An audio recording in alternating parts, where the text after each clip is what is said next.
இந்த நாளுக்காக தியானமுடியாகி கொண்டிருக்கிற ஒரு தலைப்பு ஆண்டுகளுக்காக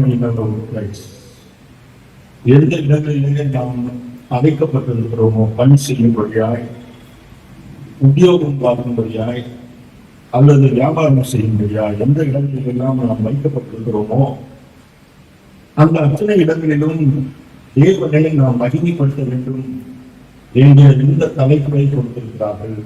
ஆகையால் நான் தென்னிந்திய திருச்சபையில் பாரம்பரிய முறைப்படி அந்த தலைப்பிலே ஆதாரமாக வைத்து அழைக்கப்பட்ட பாடல்களோடு அவர்கள் வாழ்க்கையிலே கர்த்தர் அவர்களுக்கு செய்த உபகாரங்கள், நன்மைகள் தொடர்ந்து அதை நம்முடைய வாழ்க்கையிலே சாட்சியாக ஒரு பாதிப்பாக உண்டாகும்படியாய் ஜெபத்தோடு உங்கள் மத்தியிலே வந்து இருக்கிறேன்.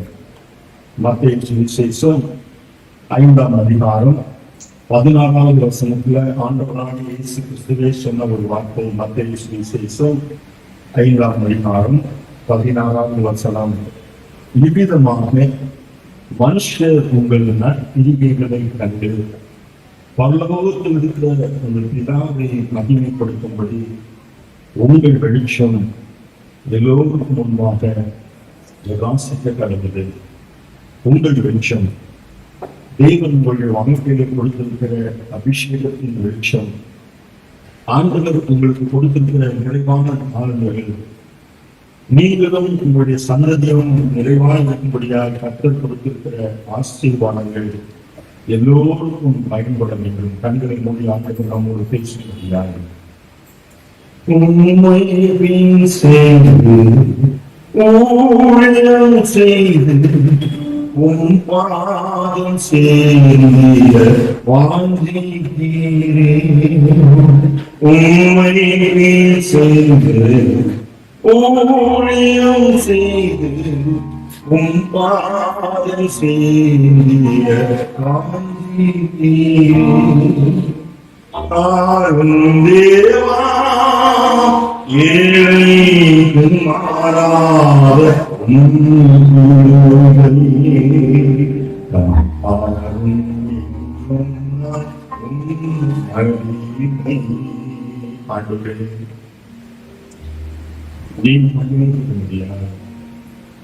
உன்னுடைய நாமம் இழக்கப்படும்படியாய் என் உதவிகளை அப்போது இருப்பாய்.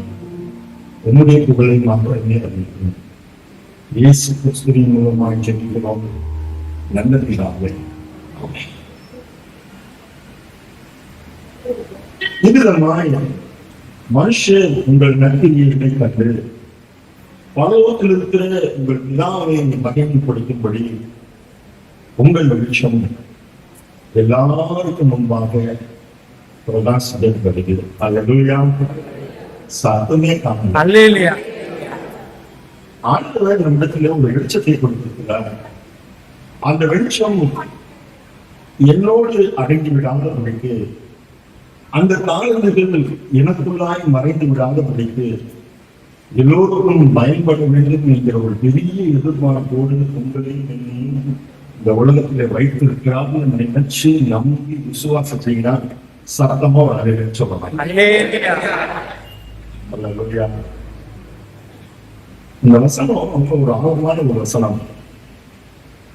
அந்த வசனத்தை எவ்விதமாய் அப்படின்னு ஆரம்பிக்கும் பொழுது எவ்விதமாயும் பார்க்கணும். ரொம்ப அழகா சொன்னார் ஆண்டவர், நீங்கள் உலகத்திற்கு வெளிச்சமாய் இருக்கிறீர்கள். மலை மேல் இருக்கிற பட்டணம் மறைந்திருக்க மாட்டாது. விளக்கை கொளுத்தி மரக்காலால் மூடி வைக்காமல் விளக்கு தண்டின் மேல் வைப்பார்கள். அப்பொழுது அது வீட்டில் உள்ள யாவருக்கும் வெளிச்சம் கொடுக்கும். அப்படின்னா சொல்றாரு, இவ்விதமாய் மனுஷர் உங்கள் நற்கிரியைகளை கண்டு பரலோகத்தில் இருக்கிற உங்கள் பிதாவை மகிமைப்படுத்தும்படி உங்கள் வெளிச்சம் எல்லாருக்கும் முன்பாக. எத்தனை பேருக்கு ஆசையாக வெளிச்சம் எல்லாருக்கும் முன்பாக பிரகாசிக்கணும்? கோயிலை தவிர நீங்க யாருக்கு தெரியறது இல்லையா? ரொம்ப நன்றி. இதுதான் அவர்கள் நம்ம எதிர்பார்க்கிற ஒரு எதிர்பார்ப்பு. ஆனா நமக்கு அது சந்தோஷமா இருந்தாலும் கொஞ்சம் பொறுமையான அந்த வசனத்தை வாசித்து பார்த்தீங்கன்னா நான் அவ்வளவு சின்ன போச்சுன்னு நான் என்ன சொல்றேன். நீங்கள் உலகத்திற்கு வெளிச்சமாக இருக்கிறீர்கள். ஆண்டவர் இன்னைக்கு சொல்றாரு, நீங்க உலகத்திற்கு வெளிச்சமா இருக்கிற சந்தோஷம். மலையின் மேல் இருக்கிற பட்டணம் மறைச்சிருக்க மாட்டாது. So happy. நான் என்னைய பற்றி ப்ரொமோட் பண்ணிக்க வேண்டிய அவசியம் இல்லை. ஆண்டவரே எனக்காக யாரையும் செய்து சொல்லுவார். அல்லேலூயா. இது சந்தோஷம். ஆனா அடுத்த வாரத்தை பாருங்க, விளக்கை பக்கத்துல சொல்லுங்க, உங்களை பிடிச்சோம்னு நல்ல வார்த்தை பேசுறதுனா நான் சொல்லுங்க, பைபிள் சொல்லுது.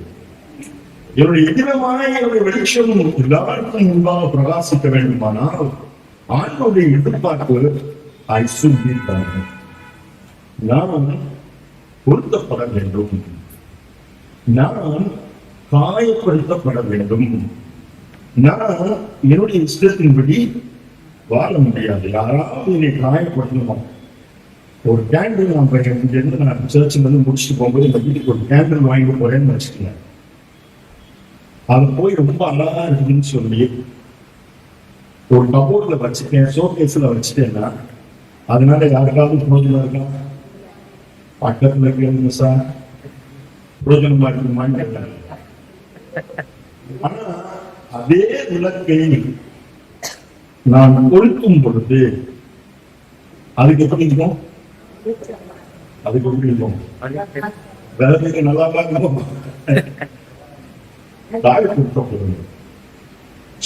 நல்லா இருங்க, அழகா இருந்தீங்க, நீங்க கொண்டு வந்து இந்த மனுஷன் கொடுத்துட்டாங்கன்னு சொல்லி உங்களை கிடையாது என்ன. அப்போ நான் இவ்விதமாய் மனுஷர்களுடைய நெருக்கடிகளை கண்டு பகவத்தில் இருக்கிற பிதாவை மகிமைப்படுத்த வேண்டுமானால் நான் உணர்ந்து கொள்ள வேண்டிய முதல் காரியம், நான் காயப்படுத்தப்பட வேண்டும், காயப்பட வேண்டும். இரண்டாவதாக அந்த விளக்கை கொளுத்தி மரக்கால மூடி வைக்க மாட்டான். எங்க வைக்கணுமோ அதுக்கு ஒரு இடம் இருக்கு. அப்படின்னு சொல்லுவாங்க, நீங்க எங்க இருக்கணுமோ அதுக்கு ஒரு ஸ்பெஷல் பிளேஸ் இருக்குன்னு சொல்லுவாங்க.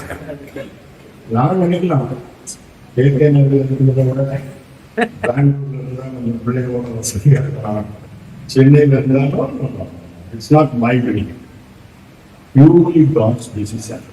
நான் எங்க இருக்க வேண்டும் என்பதை தீர்மானித்திருக்கிறவர் திரும்பவும் சொல்றேன். இப்ப நான் வாய்ப்பை கொடுத்தினேன் பாருங்க, ஒரு கேண்டில். அது ஏன்டா வந்து எப்பா அவங்க பெட்ரூம்ல ஏசி இருப்பாங்க, அங்க கொஞ்சம் வசதியா இருக்கு, இனி எங்களை வெயில் சொன்னா வந்தேன்னா எனக்கு அந்த விளக்கு எங்க இருக்கணும்னு நான் எதிர்பார்க்கிறேனோ அந்த இடத்தில் தான் வைக்கிறேன். நான் இப்போ எனக்கு கரண்ட் இல்லை, செய்யணும். சோ எனக்கு நான் எங்கே உட்கார்ந்து இருக்கிறேனோ அந்த இடத்தில் தான் இது இருக்க வேண்டும் என்று தீர்மானிக்க வேண்டியது நான். அந்த கேள்வி என்கிட்ட கேட்க முடியாது. பக்கத்து வச்சுக்கோங்க, நீங்க யார்ட்டையும் கேட்க முடியாதுன்னு நீங்க சொல்லாம நான் வர மாட்டேன். ஏன்னா எனக்கு பிடித்தமான ஊழியங்களை ஒண்ணு பழைய இல்லைங்களா, அதுலதான் நான் ஆரம்பிச்சேன். இன்னைக்கு ஐயா மட்டும் நான் செய்தி கொடுக்க வேண்டாம், உங்க பழைய ஊழியத்தினால ஆண்டவர் உங்களுக்கு எப்படிலாம் ஆசீர்வதிச்சாருன்னு சொன்னீங்கன்னு கேட்டீங்கன்னா, 42 ஆண்டுகள் அரசு பண்ணீங்களே, நிறைவாய் பூர்த்தி செய்வதற்கு எனக்கு அடிக்கல் மிட்டது இந்த பழைய.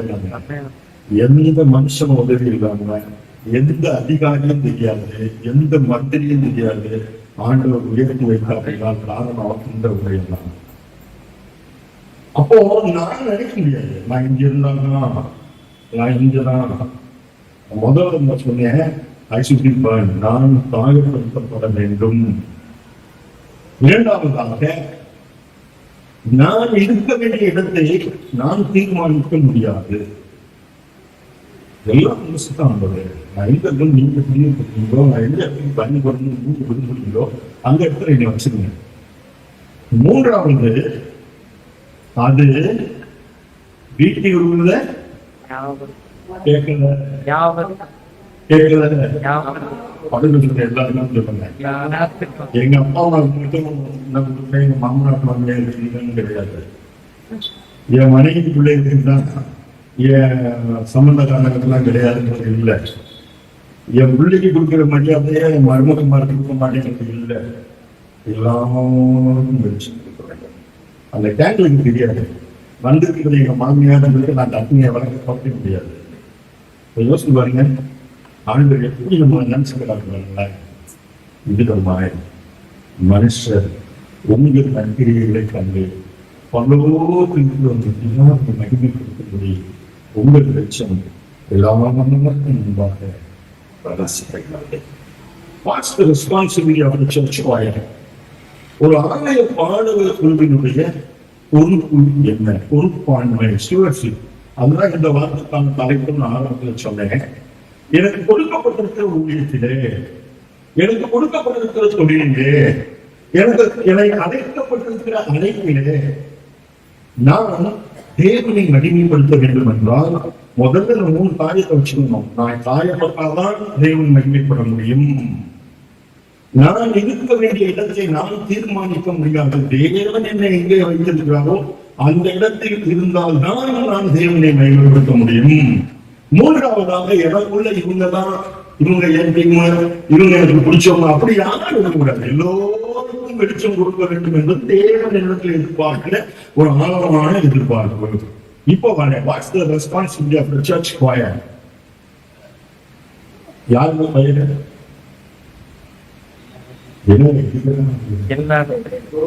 சொல்லுங்க. யாரெல்லாம் தேவன் மகிமைப்படுத்தணும்னு வந்துக்கிறோமோ அவங்க எல்லாரும் போயிடலாம்.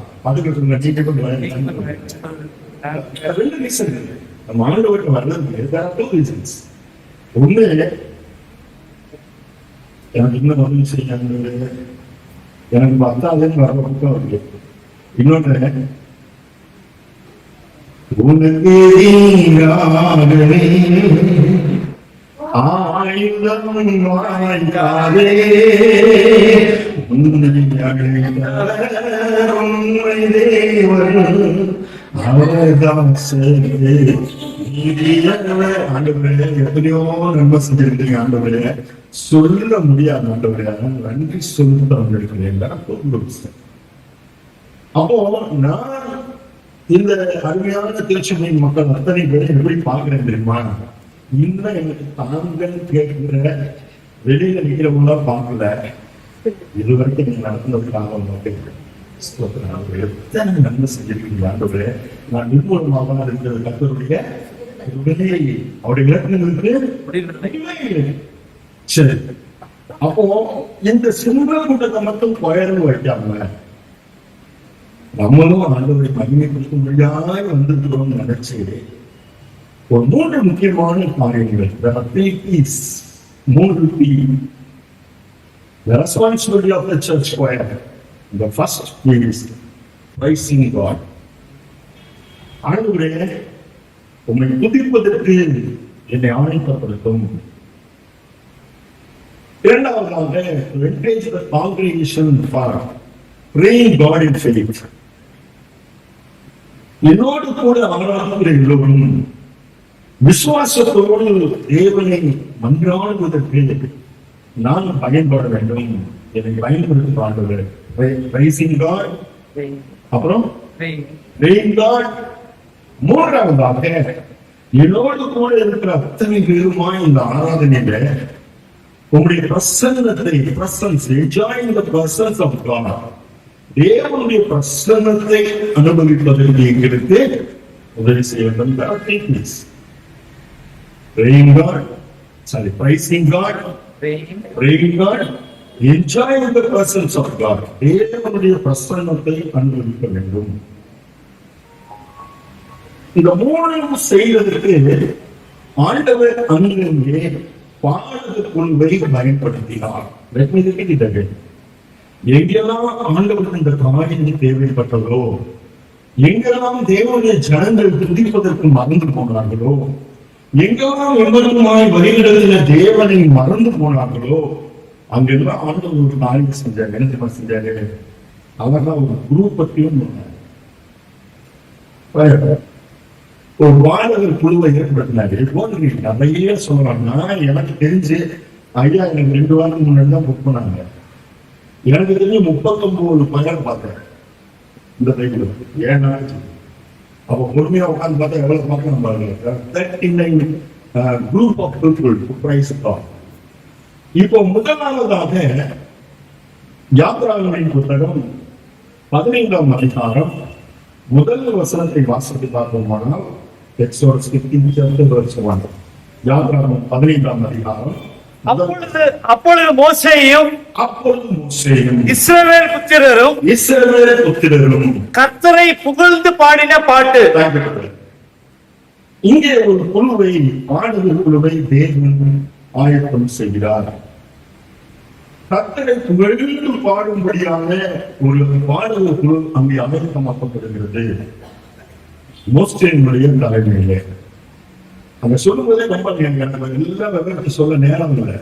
ஆனா நான் அந்த அவுட்லைன் மட்டும் சொல்றேன் பாத்துங்க. மோசே என்கிற ஒரு தலைவரின் கீழே ஒரு குழு ஆயத்தமாக்கப்படுகிறது. Purpose pricing God.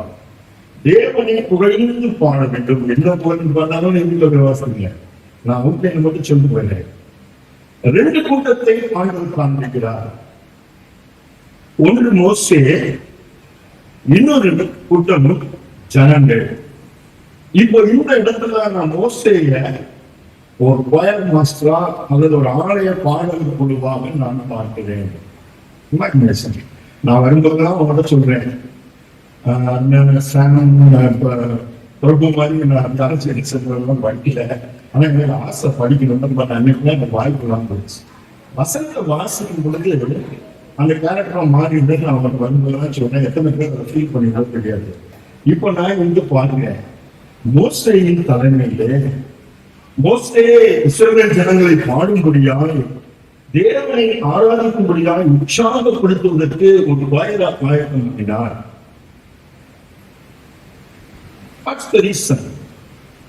அதன் பின்னணி என்ன? எதற்காக அந்த ஆயத்தமாக்கப்பட வேண்டும்? நமக்கு எல்லாம் தெரியும். இஸ்ரவேல் ஜனங்கள் அடிமையா இருந்தாங்க, படாக பாடுபட்டாங்க. ஆண்டவர் பார்த்தாரு, மோசே சொல்றாரு, அங்க பாப்பா வீட்டுல பாரு, ஜனல்லாம் உடத்துல பாரு, ஆலோசனை கூப்பிட்டு கேட்டேன், நீ போய் விடுதலையாக்கணுமான்னு சொன்னாரு. மோசே போனாரு, விடுதலையாக்கினாரு, எல்லாம் தெரியும். 12ஆம் அதிகாரம் யாத்திராகமம் 12ஆம் அதிகாரம் 19ஆம் வசனத்திலிருந்து வாசித்து பார்த்தோம்னா, இப்போ சங்காரத்தோழன் கடைசி இறுதி கட்ட போரை நடத்தி கொண்டிருக்கிறான். சிங்காசனத்தின் மேல் வீற்றிருக்கிற பார்வோன் தொடங்கி சிறைச்சாலையிலே கைதியாய் இருக்கிறவனுடைய தலைப்பிள்ளை வரைக்கும் எல்லாருடைய முதல் பிள்ளைகளும் தலையேற்றங்களும் அங்கே அழிந்து போனார்கள். மனுஷங்களை மட்டும் இல்ல, மிருக ஜீவன்களிலும் தலையீச்சுகள் எல்லாம் அழிக்கப்பட்டு விட்டது. ராத்திரியிலே பார்வோனும் அவனுடைய மனுஷனும் எகிப்தியர் எல்லோரும் இருந்து சத்தமிட்டு அழுதார்கள். என்ன செய்யறதுன்னு தெரியல. மோசையை கூப்பிட்டாங்க, வாப்பா இந்த ஜனங்களெல்லாம் கூட்டிட்டு முடியுது, நீ சொன்னபடியே காலடிக்கு கூட்டிட்டு போயிருந்தது, எங்களே பிளஸ் பண்ணிட்டு போயிருது, எங்களே ஆசீர்வதிச்சுன்னு சொன்னாங்க. ஜனங்கள் விடுதலை ஆகி போகிறார்கள். இப்போ மோசே ஜனங்களை பார்த்து சொல்றாரு, நீ போகும்போது சும்மா போகாத, பக்கத்துல இருக்க வேண்டுமா? என்ன அமைதியா இருக்கீங்க?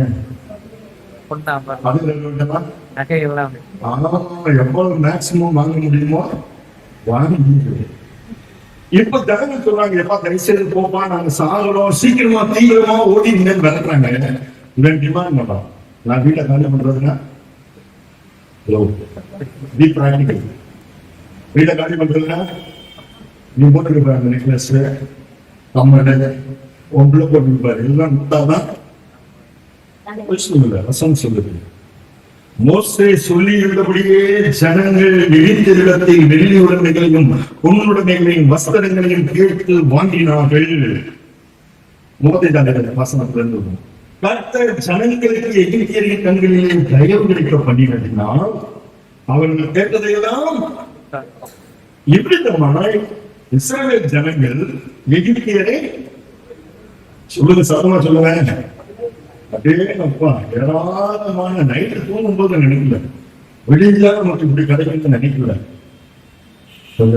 கொஞ்சம் பிராக்டிகலா யோசிச்சு பாருங்க. ராத்திரி படுக்கும்போது தெரியாது கிடைக்குங்க. வெளியே போயிருவோம் தெரியும், எங்கிட்ட விட்டு வெளியே போயிருவோம் தெரியும், விடுதலை அனுபவம் தெரியும், அடிமை வாழ்க்கை இல்லைன்னு தெரியும். ஆனா எந்திரிச்சு பார்க்கும்போது பிரயாணம் பண்ணும்போது பார்க்கலாம் அப்பொழுது இருக்குங்க. பக்கத்துல கேளுங்க எப்படி விடணும்னு கேளுங்க. ஏன்னா இதெல்லாம் நம்ம என்ஜாய் பண்ணாதான் நம்ம துதிக்கிறதுக்கு என்ன தடையா இருக்கு. ஏன் அன்றைக்கு மோசே தேவைப்பட்டார் என்பதை புரிந்து கொள்ள முடியும். இப்பொழுது இருக்குது ஜனங்கள்கிட்ட என்ன இருந்துச்சு சொல்லுங்க. இதெல்லாம் நம்ம முக்கியமான கொஸ்டின். ஜனங்கள்கிட்ட என்ன இருந்துச்சு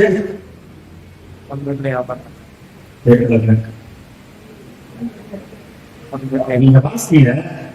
மாவு பிசைஞ்சு வச்சிருக்காங்க, புளிக்கல. எகிப்தியர் விரட்டி விட்டதுனால புளிக்குள்ளாத அந்த மாவை வஸ்திரங்களை சுத்தி தோல்ல வச்சு போனாங்க. அப்ப என்னன்னா பாருங்க, ஏராளமான வெள்ளி உடைமைகள், பொருளுடைமைகள், வஸ்திரங்கள், புளிக்குள்ளாத அந்த அப்பத்து மாவையும் கையில வச்சுக்கிறான். அல்லேலூயா. Just imagine. எதற்காக இந்த ஆலய பாடல் குழு பல நேரங்களிலே நானும் நீங்களும் தேவன் நமக்கு கொடுத்த ஆசீர்வாதங்களை, தேவன் நமக்கு கொடுத்த நன்மைகளை, ஆண்டவர் நம்மை நடத்தின ஆச்சரியமான வழிநடத்துதலை மறந்து போய்விடுகிறோம். ஆகையினாலே யாத்ராகமம் 15ஆம் அதிகாரம் முதல் 3 வசனத்துல ஆண்டவர் அங்கே ஒரு குழுவை ஆயத்தம் பண்ணினார். மோசேயும் இஸ்ரவேல் ஜனங்கள் யாவரும் கர்த்தரை புகழ்ந்து பாடும்படியான ஒரு வாய்ப்பை கொடுத்தார். அதுல நான் 2 பேர்ல அந்த மோசே வயலை மட்டும் நான் செப்பரேட் பண்ணி காமிக்கிறது காரணம் தெரியுமா? இது 12ஆவது அதிகாரத்துல எல்லாருக்கும் நிறைவா இருக்குது. 13ஆம் அதிகாரத்துல நீங்க வந்து பாத்தீங்கன்னா இப்ப ஆண்டவர் அதே இஸ்ரவேல் ஜனங்களை பாக்குறாரு. ஏராளமா பணம் வச்சிருக்கிறான், ஏராளமா கோல்டு வச்சிருக்கிறான், ஏராளமா சில்வர் வச்சிருக்கிறான், ஆடு மாடுக்கு குறைச்சலே இல்லை. இப்போ இவங்க ஈஸியா போயிடக்கூடாது, பயந்துருவாங்க. யுத்தத்தை கண்டால் மனம் முடிந்து சோர்ந்து போய் 17ஆவது வருஷத்துல இருந்து வருவோம். 17 யுத்தத்தை கண்டால் மனம் முடிந்து மறுபடியும் எகிப்துக்கு திரும்புவார்கள் என்று எண்ணி கர்த்தர் இவர்களை பெலிஸ்தியரின் பாளையத்தின் வழியாய் போவது எளிதாய் இருந்தாலும், பெலிஸ்தியரின் தேசத்து வழியா போனா சீக்கிரம் போயிடலாம் வாக்குத்தத்தமான தேசத்துக்கு. ஆனா அதுல ஒரு பிரச்சனை இருக்குது, ஜனங்கள் யுத்தத்தை கண்டா பயந்துடுவாங்க. அதனால அவனை சிவந்த சமுத்திரத்தின் வனாந்திர வழியாய் சுற்றி போக பண்ணினார். சொல்லுங்க, ஜனங்களுக்கு என்ன இருந்துச்சு? எல்லாமே நினைச்சு இல்லைன்ற மாதிரி எதுவும் இல்லை. ஓகே. எஸ். இப்ப அதே அந்த 13ஆவது அதிகாரத்துல அடுத்து வாசிங்கன்னா அந்த பையன் இருந்தாப்புல மோசே, அவர்கிட்ட என்ன இருந்துச்சு தெரியுமா? மறித்து போன யோசேப்பின் எலும்புகள் மோசேயின் கையில் இருக்கிறது. See the difference. ஜனங்கள் எல்லாரும் ஏராளமான பொண்ணும் பொருளும் எது இல்லைன்னு சொல்ல முடியாத அளவுக்கு வச்சிருக்கான். ஆனா நடத்தி கொண்டிருக்கிற மோசே அவர்கிட்ட என்ன இருக்குன்னு நான் பார்த்தேன். யார் யாரு என்ன இருக்குன்னு பார்க்கிறேன். நான் இந்த மோசையை பார்க்கும்போது அவர் பொருள் என்ன சேர்த்து யோசிப்பு மணிக்கு போன எலும்புகளை வைத்திருக்கிறார். நீங்க மோசையா இருக்குமா இஸ்ரேல் ஜனங்களா இருக்குமா? சொன்னாதான் அடுத்து பயன்படுத்த பண்ண முடியும். சொல்ல உங்களுக்கு புரியுதானாவது நான் தெரிஞ்சுக்கணும்ல. நீங்க மோசையா இருக்கணும்னு ஆசைப்படுறீங்களா? இஸ்ரேல் ஜனங்களா இருக்கணும்னு ஆசைப்படுறீங்களா? மோசைக்கு வேணும். ஆனா எப்படி அதுக்காக சும்மா வேலை வர முடியுமா? உன்னை அழைத்தான் இத்தனைதாரும் அல்லலாமோ கர்த்தரை சித்தம் இளநீரே கரையேறிவா காணாத ஆட்டின் பின்னே கர்த்தர் கண்ணீருடன் அன்போ உன்னை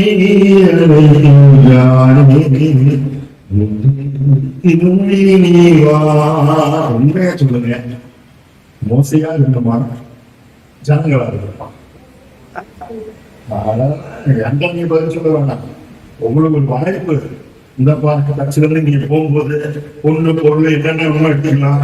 இங்க ஒரு பேங்க்ல யோசிக்கக்கூடிய எலும்பு இருக்குன்னா நீங்க யாரும் எடுத்தீங்க. The responsibility of the church choir is to encourage the congregation to praise God. எனக்கு ஒன்றும் இல்லைங்க, எனக்கு ஒன்றும் இல்லை, எனக்கு ஒன்றும் இல்லை. காயம்தான் நிறைய இருக்குது. நான் முதல்ல சொன்ன வசனத்தை யோசிச்சு பாருங்க. விதவை கொடுத்து உங்களை சொன்னா கோச்சுங்க. நான் இந்த ஜனங்கள் முழுமுட்டான். எப்ப முழுமுட்டான் தெரியுமா? அடுத்த சாரு போட்டி சாரு 12 ஜனங்கள் கை நிறைய வச்சிருக்கான். 13 மோசையை மதிப்பு போன யோசேப்பின் எலும்புகளை மட்டும் வச்சிருக்கிறாரு. 14வது அதிகாரத்துல ஜனங்களுக்கு எல்லாம் முழுமுறுக்கு பக்கத்துல சொல்லுவாங்க. நிறைய வச்சிருந்தா முழுமுறுக்கு சொல்லுங்க. முழுமுறுக்கு எப்போ தெரியுமா? ஆமா, ஏன்னா அதெல்லாம் எனக்கு நேரம் இல்லை. ஒரு நாள் ஃபுல்லா உட்கார்ந்தா பேசலாம். ஆபிரகாம் லோத்து ஒன்னாதான் குழப்பம் வந்தான். 13வது அதிகாரத்துல பிரச்சனை ஏன் தெரியுமா? நிறைய இருக்கு. பூமி தாங்குல போச்சு வாக்குவாங்க. உனக்கும் எனக்கும் உண்மைக்கும் நன்மைகளுக்கும் வேண்டாம். ஏன் உனக்கும் இருக்கு எனக்கும் இருக்கு, அதான் பிரச்சனை. இப்ப ஜனங்களுக்கும் பிரச்சனை போச்சுடா. பார்வை பின்னாடி வரலாம். இப்பதான் கிடைச்சிச்சு, கிடைச்சது இல்லாம போயிருமோன்னு பயம். எகிப்திலேயே நாங்க செத்து போயிருக்கலாம். பால் இங்க கலரெல்லாம் இங்க கொண்டு வந்தேன்னு யார்கிட்ட முடிஞ்சுட்டான் தெரியுமா? ஹலோ, நியாயப்படி உங்களுக்கு சொல்ல கோச்சுக்காதீங்க. நான் மோசம் சொல்ல வேண்டாம். இவ்வளவு ஆண்கள் கொடுத்துருக்கிறாரு, நீ நன்றி சொல்றதுக்கு பதிலா வெறும் எலும்பு வச்சிருக்கேன் நான் நன்றி சொல்லணுமா? Responsibility of the church choir to encourage the congregation for praising God. எனக்கு ஒண்ணும் இல்லையா, எனக்கு ஒண்ணும் இல்லை, நான் கஷ்டப்படுறேன். ஆனா எனக்கு ஒண்ணும் தெரியும்.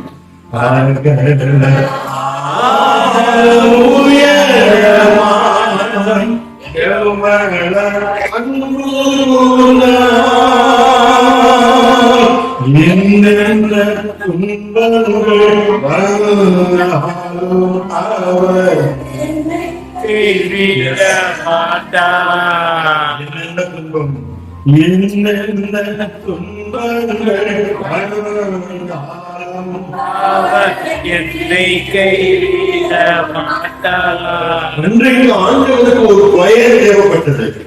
ஏன் தெரியுமா? நன்றிய மகன் காமிச்சாங்க. கையில வச்சுக்கிறத பார்க்கல, இத கொடுத்த தேவனை பார்க்கல, மாறாக எதிரி பார்த்தான். அவனுடைய பலத்தை பார்த்தான். எனக்கு ஒண்ணும் இல்லைன்னு பார்த்தான். அவனை மாதிரி பலன் எனக்கு இல்லைன்னு பார்த்தான். அவனை மாதிரி படிப்பு எனக்கு இல்லைன்னு பார்த்தான். அவனை மாதிரி என் பிள்ளைங்க இல்லைன்னு பார்த்தான். தேவன் கூடவே வருவதை மறந்து போனான். அதனாலதான் ஆண்டவர் ஒரு பாத்திரத்தை பயன்படுத்தினாரு. வெறும் எலும்புகள் மட்டும் மனசை பார்த்தாரு. இந்த ஜனங்களை உற்சாகப்படுத்தப்பா. Responsibility of the church. We encourage the congregation. Father, praising God. நானே காயப்பட்ட உண்மைதான். நான் விரும்பின நிறைய காரியங்கள் எனக்கு கிடைக்கிற உண்மைதான். ஆனா எனக்கு ஒன்று தெரியும், இவ்விதமாய் மனுஷர் என் நற்கிரியைகளை கண்டு பல்லோர்கள் இருக்கிற பிதாவை மகிமைப்படுத்த வேண்டுமானால் ஏன் காயத்தை நான் பெருசா பார்க்க மாட்டேன், தேவனை மகிமைப்படுத்துவேன். The second thing, the responsibility of the church choir to encourage the congregation for praying God in faith. ஜனங்களை விசுவாசத்தோடு ஜெபம் பண்ணிட்டு இவங்க அவங்களை உற்சாகப்படுத்தணும். முதல்ல சொன்னேன், ஒண்ணுமே 2 பேரையும் காமிச்சேன், மோசையும் காமிச்சேன், இஸ்ரவேல் ஜனங்களையும் காமிச்சேன். உண்மையிலே யார் முழு கொடுத்திருக்கணும்னா உங்களுக்கு சொல்ல, நான் ஏன் பார்வையில மோசையதான் பண்ணேன். ஆனா இவர்தான் அவங்களை பார்த்து உற்சாகப்படுத்தினாரு. 2வது சங்கீதம் 34ஆம் அதிகாரத்தை இன்றைக்கு வாசிப்போம். அதுல 3 முக்கியமான காரியங்களை தாவீது சொல்றாரு. என்ன சொல்றாருன்னா, என்னோட கூட சேர்ந்து கர்த்தரை மகிமைப்படுத்துங்கள், நாம் ஒருமித்து அவருடைய நாமத்தை உயர்த்துவோமாக. அடுத்து சொல்றாரு, அப்போ ஒவ்வொரு வசனமா சொல்லிட்டு வரும்போது அடுத்து சொல்றாரு, 34ஆம் அதிகாரமா எல்லாமே இருக்கு. கர்த்தர் நல்லவர் என்பதை ருசித்து பாருங்கள். கர்த்தரின் நம்பிக்கையா இருக்க மனுஷன் ஆக்கியவான். எஸ். 11ஆவது வசனத்துல சொல்றாரு, பிள்ளைகளே வந்து எனக்கு செய்யுங்கள், கர்த்தருக்கு பயப்படுதலை நான் உங்களுக்கு போதிக்கிறேன். என்னோட சேர்ந்துங்க கர்த்தர் ஈடுபடுவோம். ஏன் என் கூட சேர்ந்து தெரியுமா? கர்த்தர் நல்லவர் என்பதை நான் ருசித்திருக்கிறேன். You communicate. 3ஆவதாக, பிள்ளைகளே, வாழ வேண்டிய பிள்ளைகளே, வருங்காலத்திற்கான நம்பிக்கைகளே, வந்து எனக்கு செவி கொடுங்கள். உலகம் உங்களுக்கு பலவிதமான காலத்தை சொல்லிக் கொடுக்கணும். ஏமாண்ட கர்த்தருக்கு பயப்படுதலை உனக்கு இது எப்ப சொன்னாங்க தெரியுமா? அந்த இன்ட்ரோடக்டரி வாசிங்கன்னா தெரியும். அந்த சங்கீதம் 34ஆம் அதிகாரம் எந்த சிச்சுவேஷன், எந்த சூழ்நிலையில தாவீது எழுதினாரு. முதல்ல சொன்னோம்ல, யாத்திராகமம் 15ஆவது அதிகாரம் முதல் வசனத்துல எந்த சிச்சுவேஷன் தெரியுமா? ஜனங்கள் நன்றி மறந்து போனார்கள். காயப்படுத்தப்பட்டிருந்த மோசே ஜனங்கள் பாடும்படியாய் உற்சாகப்படுத்தினார். 2ஆவதாக இந்த குறிப்பிலே தாவீது வேஷம் மாறி அபிமெலேக்கினால் துரத்தி விடப்படுகையில் பாடின பாட்டு. மோசே பாட்டு பாடினாரு, தன் பாடுகையே பாட்டாக பாடினார். இங்க தாவீதும் ஒரு பாட்டு பாடினாரு, தன் பாடுகளையே பாட்டாக பாடுகிறார். எந்த சிச்சுவேஷன்ல பாடினாரு? மூணு குறிப்ப சொன்னேன் நான். என்ன சொன்னாரு? இன்னொரு கூட சேர்ந்து கர்த்தரை மையப்படுத்துங்க, நாம் ஒருமித்து நம் நாமத்தை உயர்த்த வேண்டியதாக இருக்கிறது. கர்த்தர் நல்லவர் என்பதை ருசித்து பாருங்கள். அவர் மேல் நம்பிக்கையா இருக்கிற மனுஷன் யார் சொல்றா பாருங்க. நான் உங்களுக்கு எக்ஸ்பிளைன் பண்றேன். நல்லவர்கள் ருசிச்சு பாருங்க. ஏன் தெரியுமா? அவர் மேல் நம்பிக்கை வச்சுட்டாரு, நீ நான் பாக்கியவான். 3ஆவதா சொல்றாரு, பிள்ளைகளே அங்கிட்டு டிஸ்ட்ராக்ட் இல்லாதீங்க. டிஸ்ட்ராக்ஷன்ஸ் உலகத்துல உங்களுக்கு நிறைய உண்டு. இதை விட அது அழகா இருக்கும். ஓடி போயிடாங்க. வந்து எனக்கு செவியோடு கர்த்தருக்கு பயப்படுவதை நானும் உங்களுக்கு பொறுப்பேன் என்று சொல்கிறார். அந்த இன்ட்ரோடக்டரி எங்க நடந்துச்சுன்னு நம்ம பார்க்கணும்னா, அந்த அறிவு, அந்த சங்கீதம் எதுக்காக ஒரு எழுதினாருன்னு பார்த்தா, 1 சாமுவேல் தீர்க்கதரிசி புத்தகம் 21ஆவது அதிகாரத்தை நம்ம முழுசும் படிச்சாகணும். நேரம் இல்லை, நான் நல்ல மாதிரி சொல்லிடுறேன். இப்ப சவுல் தாவீதை துரத்தி வர்றாரு. நல்ல கவனிக்கணும். தாவீதை விரட்டி வர்றாரு. தாவீதுக்கு என்ன செய்வது தெரியல. ஓடி ஒழிகிறாரு. இப்போ ஒரு நேரத்துல 1 சாமுவேல் 21ஆவது அதிகாரத்துல தாவீது நோபில் இருக்கிற ஆசாரியனாகிய அகிமெலேக்கினிடத்தில் போனான். He was in the right place. He was with the right man.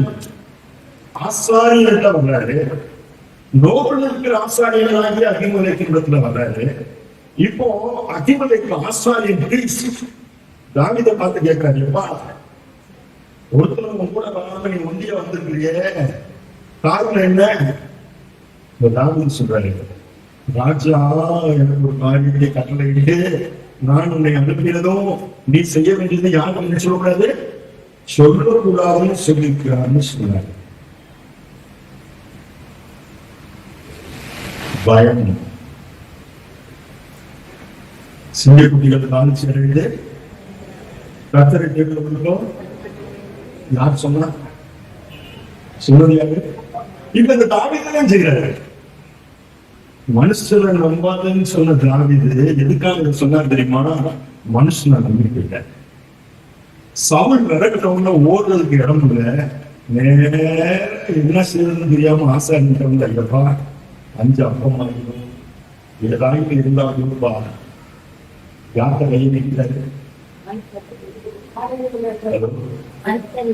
மனுஷன் இல்லை. வாசிகள் சுவாசம் உள்ள மனுஷனை நம்புவதை விட்டுவிடுங்கள். என்ன பொழுதுக்கு அவன் மாத்திரம் என்று சொன்ன மனுஷன் இப்ப போய் அந்த அப்பா எல்லாரும் இருப்பாங்க. அப்போ ஆசாரியன் சொல்றாரு, எப்பா பரிசுத்த அப்பம் இருக்கிறதை ஒளிய இடத்துல இல்லை, வாழ்வின் சிறுவோடு மாத்திரம் சேராதிருந்தால் அதை நான் உங்களுக்கு கொடுத்தேன் எப்படின்னு போய் தாவீது மட்டும்தான் இருக்கிறாரு, கூட யாரும் இல்லை. சொல்றாரு, எவ்வளவு நேரம் நான் வேலைக்கு வர சொல்லியிருக்கேன், இப்ப நான் போயிட்டேன். நான் புறப்படுவதற்கு முன்னே நேற்றும் முந்தானாலும் ஸ்திரீகள் எங்களுக்கு விலகமாக இருந்தார்கள், வாலிபர்களுடைய அசந்திகளும் சுத்தமா இருக்குது. இன்றைக்கு பாத்திரத்திலே வேலை அப்பம் சுடப்பட்டபடினாலே இது சாதாரணமாயிடுச்சுல புகழ் கேட்டுச்சாரு. வேற வழியே இல்லாம ஆசாரியனும் அந்த அப்பம் யாருக்கு யாருக்கு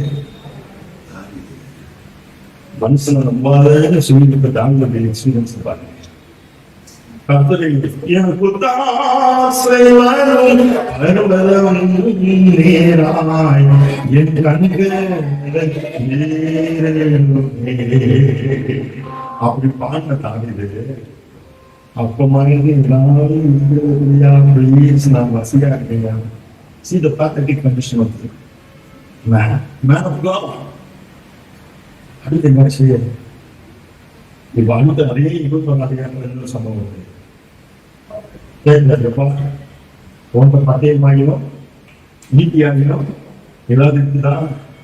நான் ராஜாவின் காரியம் அவசரமாக இருந்தபடினாலே பட்டயத்தியாகிலும் நீதியாகிலும் எடுத்துட்டு இப்போ ஆசாரின்னு சொல்றாரு, உங்களுக்கு சொல்றாரு, எப்பா நீ 7 பள்ளத்தாக்கினை கொண்ட பெலிஸ்தியனாகிய கோலியாத்தின் பட்டயம் நல்லா கவனிக்கணும். எங்க இருக்கு பாருங்க, சேலையை சுற்றி ஏபோத்துக்கு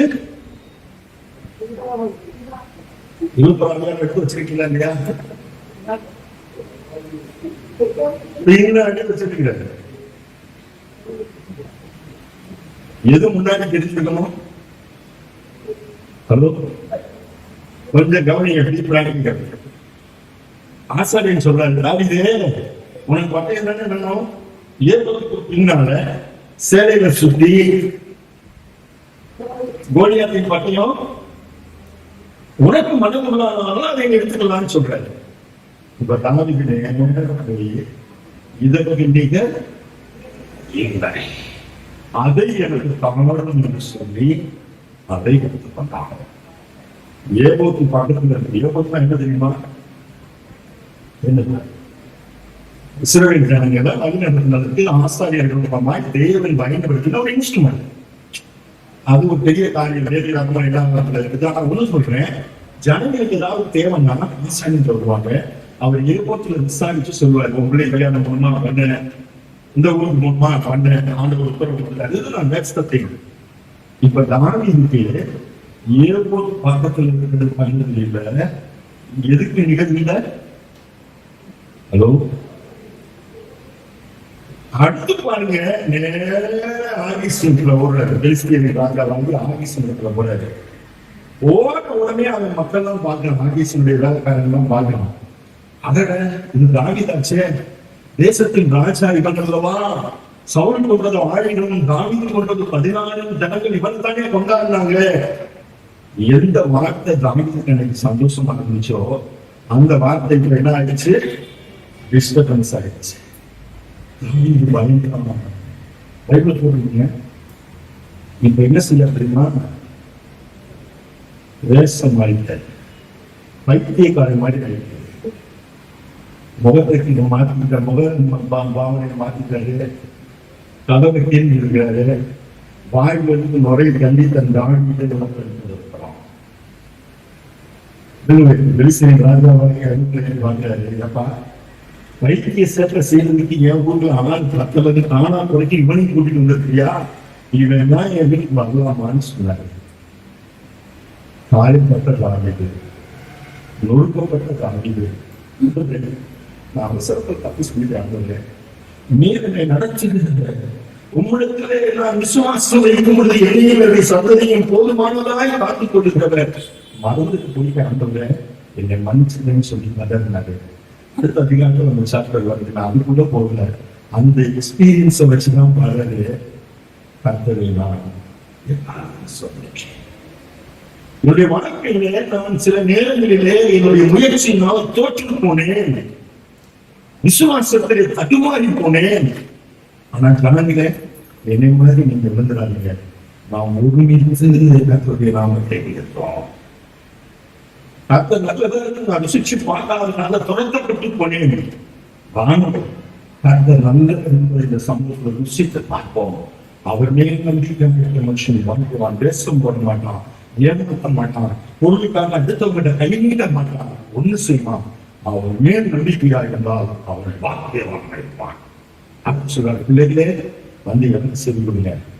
ஏன் கர்த்தருக்கு பயப்படுறது விசுவாசத்தில் எப்படி ஜெபிக்கணும்னு உங்களுக்கு போதில்லை. ரெண்டு காரியம் சொன்னீங்க. முதல்ல மறந்து போன ஜனங்கள் தேவனுடைய ஆசீர்வாதத்தை மறந்து போய் துதிக்க வேண்டிய இடத்திலே முழுமுழுத்த ஜனங்களை துதிக்கு நேராய் நடத்தும்படியாய் தேவன் மோசையை பயன்படுத்தினார்.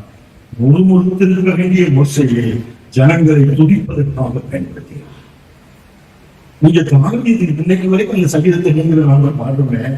அவனுடைய பின்னணியை பார்த்தா விசுவாசத்திலே ஒருத்தருமே தடுமாற மாட்டாங்க. அல்லேலூயா. எவ்வளவு கர்த்தர் நல்லவர். மூன்றாவதாக enjoying the presence of God.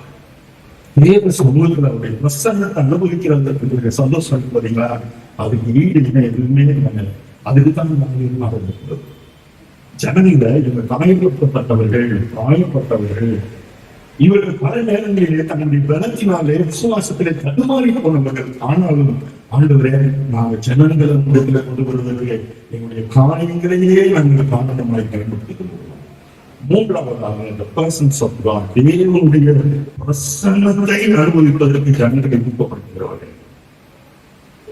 இஸ்ரவேல் ஜனங்கள் வழிநடத்தி வருகிற பொழுது ஆண்டவருடைய பிரசன்னத்திற்கு அடையாளமாக கர்த்தருடைய பெட்டி இருந்தது.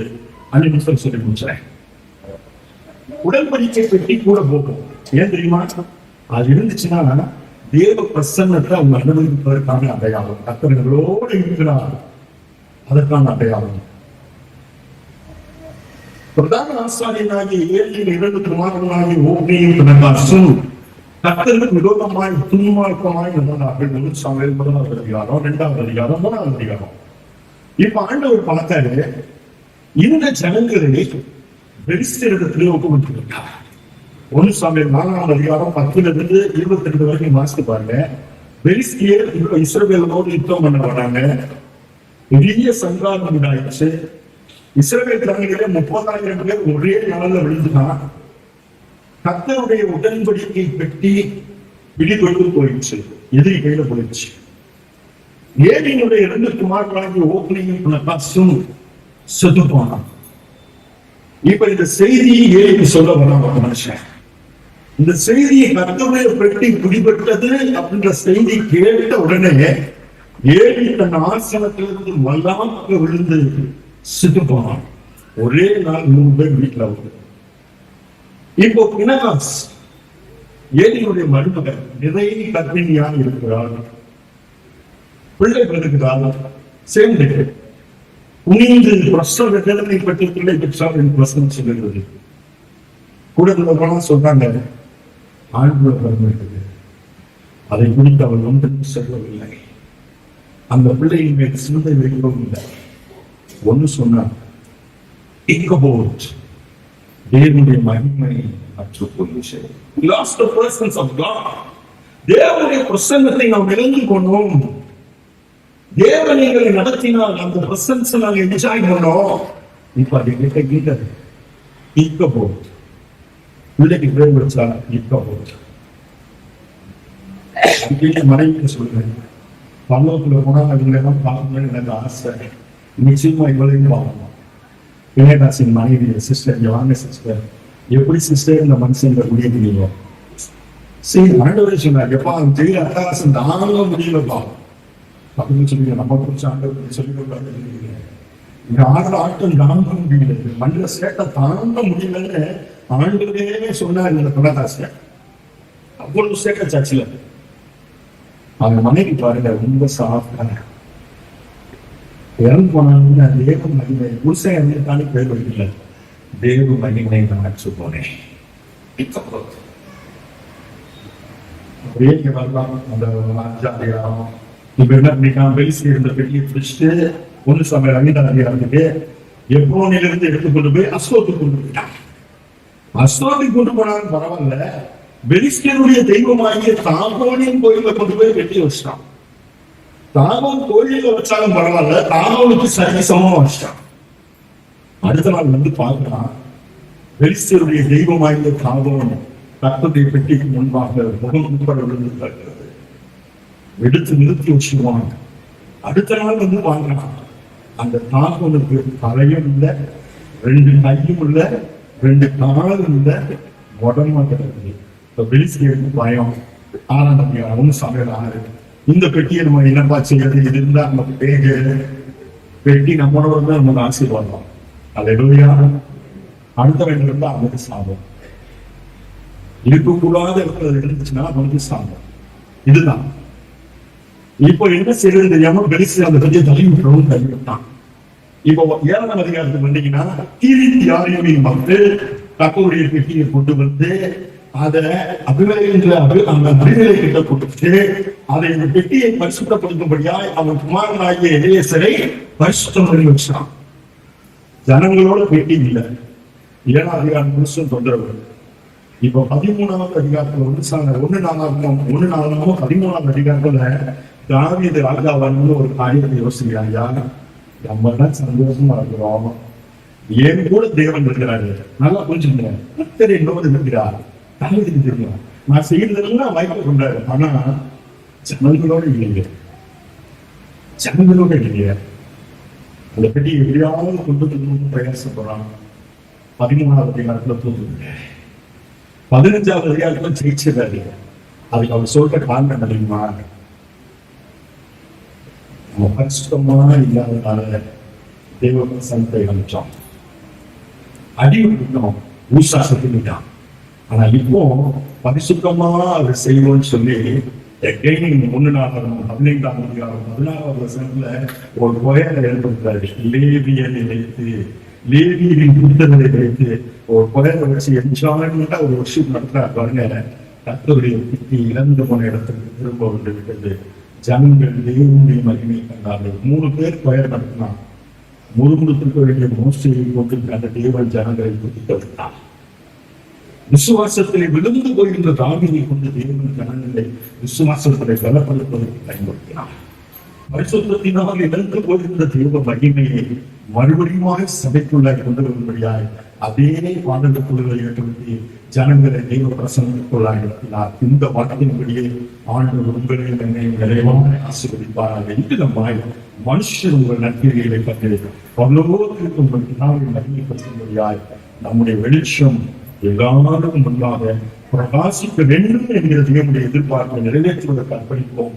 கர்த்தர் நம்மையும் நம்முடைய குடும்பங்களை நிறைவாக ஆசீர்வதிப்பார்கள். ஆமென்.